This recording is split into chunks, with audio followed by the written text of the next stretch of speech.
Эми өкмөттү жаман иштеди десек, жакшы өкмөттүн бизге башка бирөө бербейт. Мен да айта албайм, мен коллегаларыма баа бербейм. 30 жылда 30 премьер-министр алмашты. Ошолордун катарында Мухаммедкалый Дүйшөкөй, сиз да барсыз. Көп алмашкандыкы, бир маселеге көз жетелекте кетип калгандыкы, алмашып башка министр келгендики, башка жетекчи келгендики, туруктуулуктун жоктугу ушунун баары ушуга алып келди деп ойлойм. Биз маршрутубуз туура эмеспи? Биздин туура эмес башка транспортко түшүп алганбызбы? Бирөө дагы биздин талапка жооп бербейт. Күтүп отурганыбыз менен дүйнө чоң скорость менен алда кетип атат. Биз бул кетиште кете албайбыз аларга. Курс каягынан мамлекетке азыр пайдап келип атат.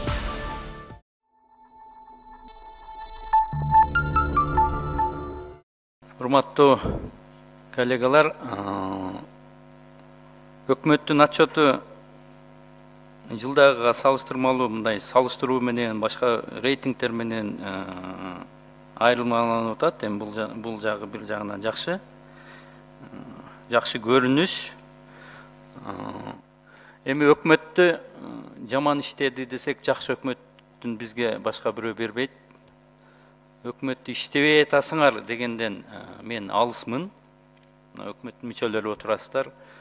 Күн-түн дебей иштеп атасыздар, аракет кылып атасыздар. Бирок жыйынтык 30 жылдан бери жыйынтык жакшы жылбаганын өзүңүздөр дагы билип турасыздар. 30 жылда 30 премьер-министр алмашты.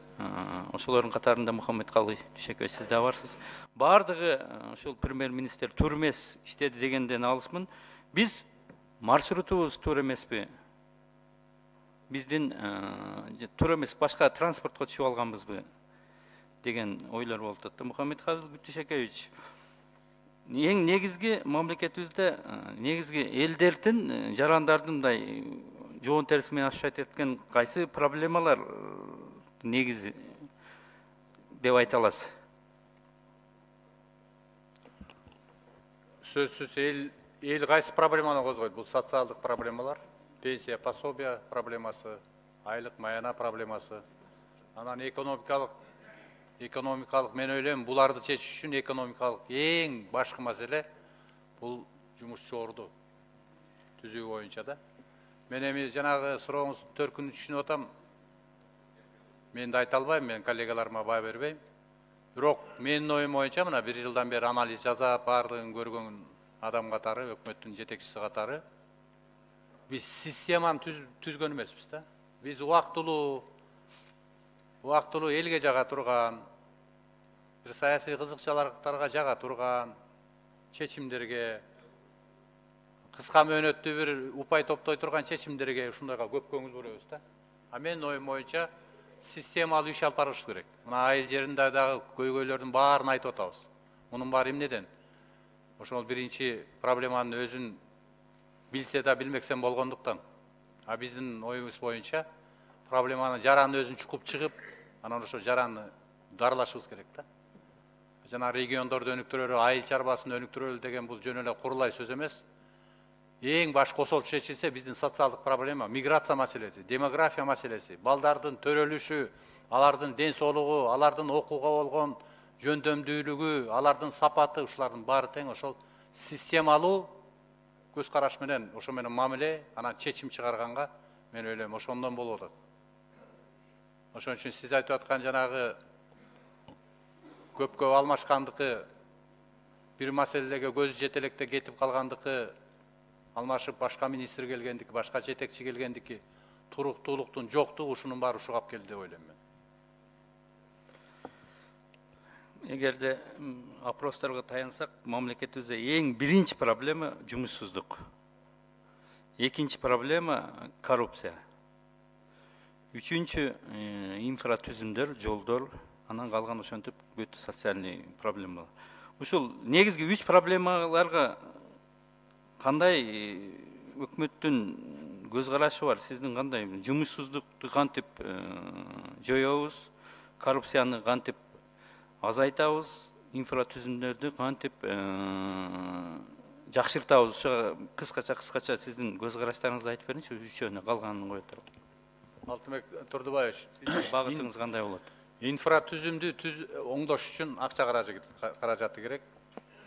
Акча каражат өзүңүз айткандай эң биринчи проблема жумушчу орун. Менин оюм боюнча жана биздин өкмөттүн кылып аткан ишкерлерге шарт түзүп берүү, аларга укук коргоо органдарын, текшерүүчү органдардын мораторий жарыялаганы, укук коргоочу кылып, бизнес омбудсмен кылып, ишкерлерге сотторго ишенбесеңер анда мынакей бизнес омбудсмендин өзүнүн көз карашы болсун деген көз караш мен ойлойм бул дагы абдан чоң кадам. Ишкерлерге болгон шартты түзүш керек. Финансы каражатын, ошо финансы каражатын алып атканда кредиттердин өзүлөрүнүн шарттары, аны кайтаруусу, андан кийин жанагы биздин адамдарды ошо бизнеске даярдоо, бул эми комплекстүү болуп атат да. Эгер ушул жумушчу орунду түзгөн шарттын баарын алып келсек, ички булактардан эми республикалык бюджеттен өзүңүз көрүп атасыз, бул социалдык маселелерге 80% кетип атат. Капиталдык салымдарга гана ушу 3 миллиард, 5 миллиард сомдун тегерегинде болуп атат, калганын баары бүгүн тапканыбызды бүгүн жеп атабыз да. Аны үчүн эми республикалык бюджетте мүмкүнчүлүк болбосо, эки булак, бирөө ички булактан бул биздин өзүбүздүн ишкерлерге дем берүү, экинчи булак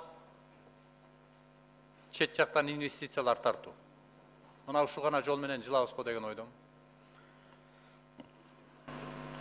Мухаммедкалый Дүйшекевич, мамлекет жумушчу орунду түзө албайт, мамлекет жумушчу орун түзүш үчүн шарт түзүш керек да. Шарт түзүш үчүн эмне кылыш керек? Кардинальный реформаларга барыш керек. Чокулап реформалар менен иш бүтпөгөн 30 жылдан бери көзү жетти. Кардинальный реформаларга барышыңыз керек. Мухаммедкалый Дүйшекевич, күтүп отурганыңыз менен дүйнө чоң скорость менен алдыга кетип атат. Биз бул кетиште жете албайбыз аларга. 5 мүнөт убактымды кошуп бериңиздер. Реформа кылыш үчүн мамлекет бизнеске аралашпаш керек. Бүт услугаларды менчикке бериш керек. Ушуга барышыңыздар керек. Коррупция менен күрөшүү. Коррупция менен биз адамдар менен эмес, схема менен, система менен күрөшүүбүз керек. Мухаммедкалый Дүйшекевич, ошол схемалар иштеп атат бүгүнкү күндө, 30 жыл мурда түзүлгөн. Минэнергиядагы ошол схемалар, таможнядагы ошол схема, налоговыйдагы, Минтрансдагы бүт жактагы ушул схемалар иштеп атат. Ошо менен күрөшө турган, ошолорду жоё турган бул ким? Бул сиз. Сизге колдоо бар бүгүн, президент колдоп атат, парламент колдоп атат. Буту колуңузду чечип бергенбиз. Каалаганды иштен алып, каалаган реформа. Реформага биз талап кылып атабыз, 1 айдын ичинде реформа алып кел деп. Сиз 1 жылдан бери эми проблемаларды көрүп атам дегениңиз бул менимче кичине бир аз түшүнүксүз болуп калды да. Эгер ошол жумушсуздукту жоюш үчүн реформаларга барып, жумуш оруну түзүлгөн болсо, коррупция жеңилдеп, азайып, ушул иштер жылган болсо, акча пайда болот, анан инфратүзүмдөр анан жаралат да. Бардыгы булар байлануу бири-бири менен. Ушул шактарга барышыңыз керек. Биз сизди колдоп турабыз. Ушу колдоп турган мезгилде сиз ойлонбой ушул иштерге барбайсызбы?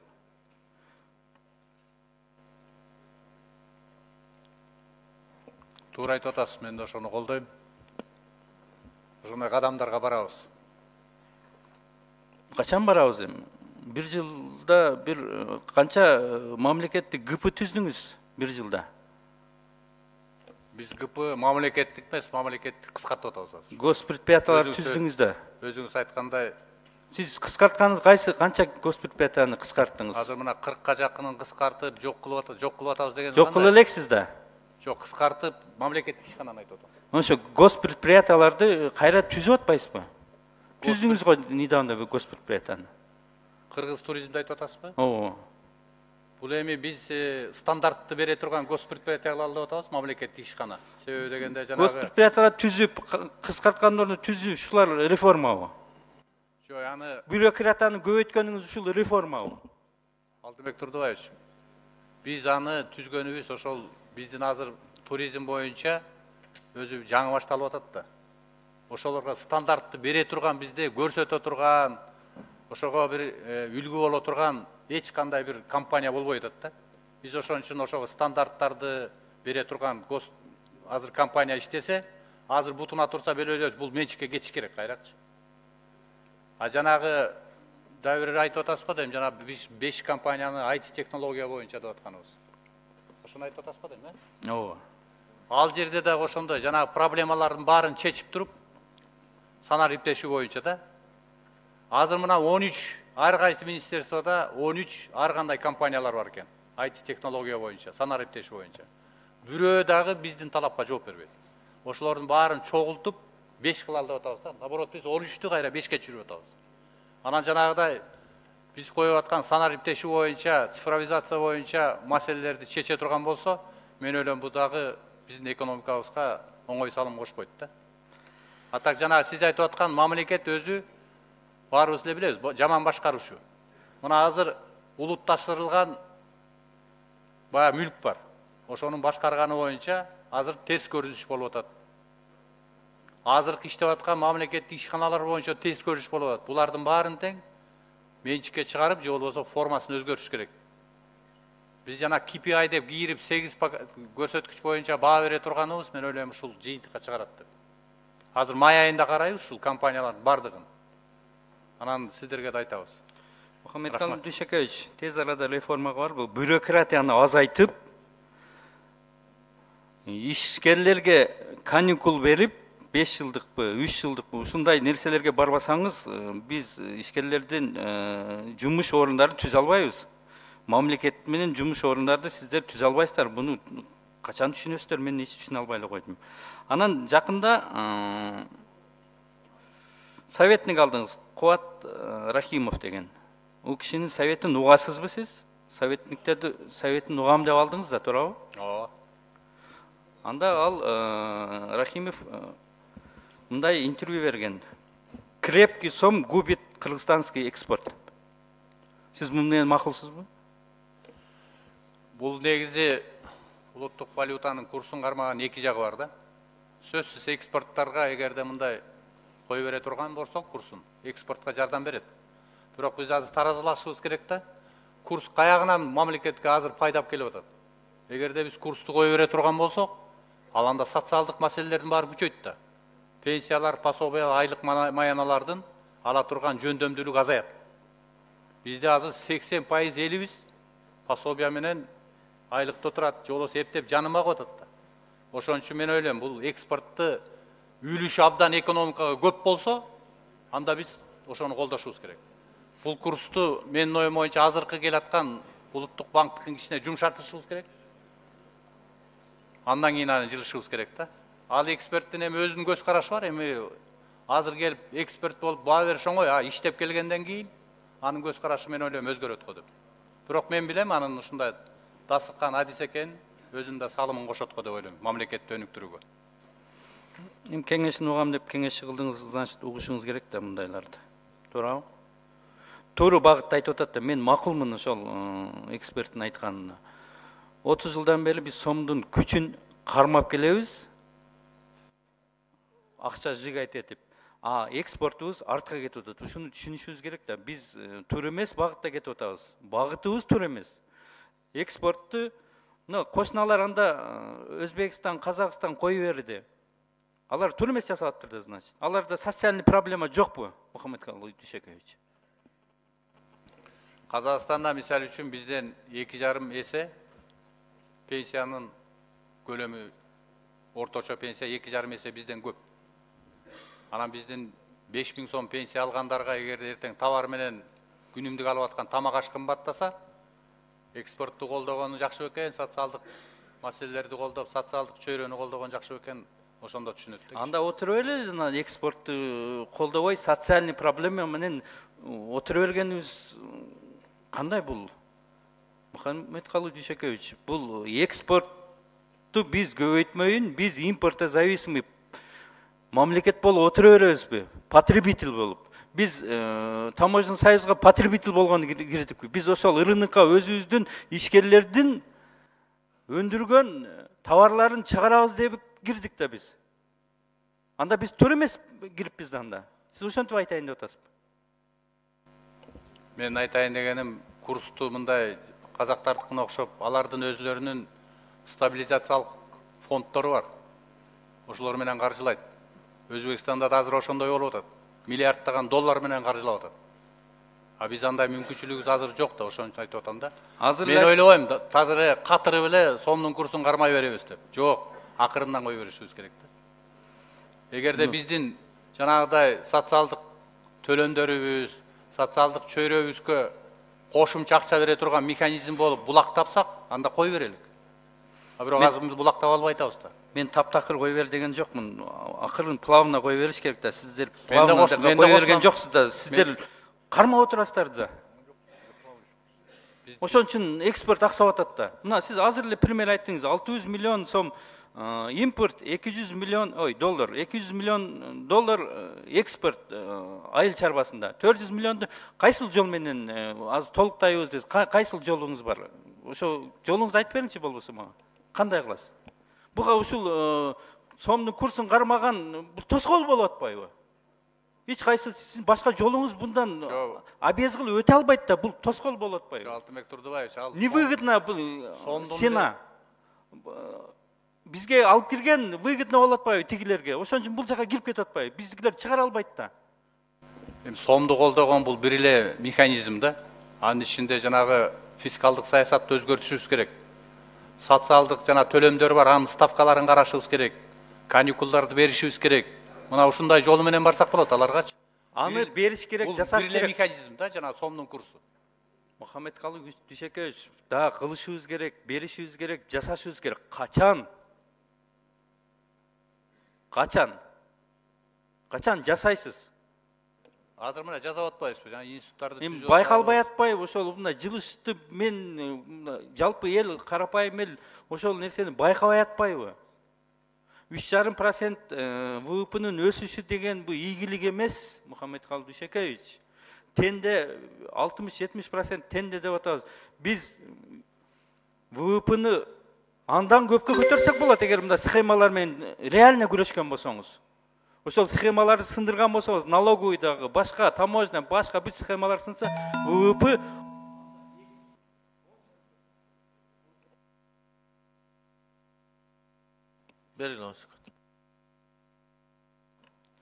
ВВП 3,5% эмес, 30%га өсөт. 2 эсе өсөт. Мухаммедкалый Дүйшөкөевич. Тенде эле чыгарайлы, биз тенде. Бекитилген схемаларды эле сиз адамы менен эмес, система менен схема. Алтынбек Турдубаев, мен жооп берип коеюнчу. Мен да кошулам сиздин айтып атыңызга. Сиз да туура айтып атасыз. Бирок ошону кантип жетебиз, ошо механизм боюнча сиз экөөбүздүн көз карашыбыз айырмаланып атат да. Жана фискалдаштыруу маселеси азыр мынакей эл аралык институттун бергени боюнча 24% экономика биздики көмүскөдө деп атат. Туурабы? Алтынбек Турдубаевич. 24%. Бирок мен ойлойм бул аз. Да. Эгерде биз 24 эле пайыз десек, бул 160 миллиард сом ВВПга түшпөй атат. ВВПга келбейт, мунун ичинен 30-35 миллиард сом бюджетке түшпөй атат да. А эгерде сиз айтып атканда 50% десек, значит бизде 50 миллиард сом бюджетке келбей атат. Мунун баарын кылыш үчүн жана фискалдаштыруу деп бекер айткан жокпуз. Бүт баары ачык салык төлөгөн механизмди алып келиш керек.